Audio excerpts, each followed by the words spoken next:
Pension కోసం పింఛను కోసం 15 ఏళ్ల పాటు అంధురాలిగా నటన చిన్న పొరపాటుతో దొరికిపోయింది. ప్రభుత్వ పింఛను కోసం ఒక మహిళ అంధురాలిగా నటించింది. ఏకంగా 15 ఏళ్ల పాటు అధికారులను బోల్తా కొట్టించి ఆమె ఓ చిన్న పొరపాటుతో దొరికిపోయింది.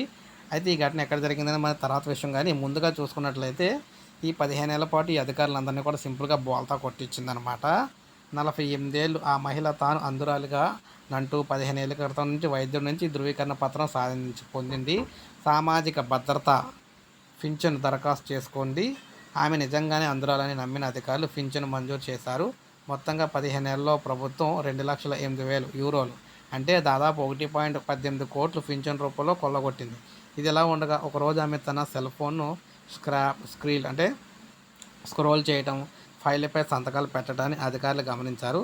దీంతో ఆమె బండారం బయటపడింది. ఆమెపై చట్టపరమైన చర్యలు చేపట్టారు. ఆమెకు అంధురాలిగా ధృవీకరణ పత్రం ఇచ్చిన వైద్యుడిని కూడా విచారించినట్లయితే అధికారులు చెప్పారు. ఈ విధంగా ఏదైతే పెన్షన్లు పొందేటప్పుడు ఇటువంటి అక్రమాలు జరిగినాయి అంటే ఏదో టైంలో దొరుకుతారని, అందువల్ల అందరూ కూడా అప్రమత్తంగా అయితే ఉండాలని, పెన్షన్ల విషయంలో చాలా జాగ్రత్త అయితే ఉండాలి. అందుకే అధికారులు కూడా ఇటీవల కాలంలో బాగా తనిఖీలు చేసి చాలా పెన్షన్లు అయితే రద్దు చేస్తున్నారన్నమాట.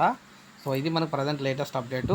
ఒక లైక్ చేయండి. ఇలాగే ప్రతి ఇంపార్టెంట్ అప్డేట్ పెన్షన్లకు సంబంధించి ఇచ్చిన ఇన్ఫర్మేషన్ వీడియో రూపంలో మీకు అందిస్తూ ఉంటాను.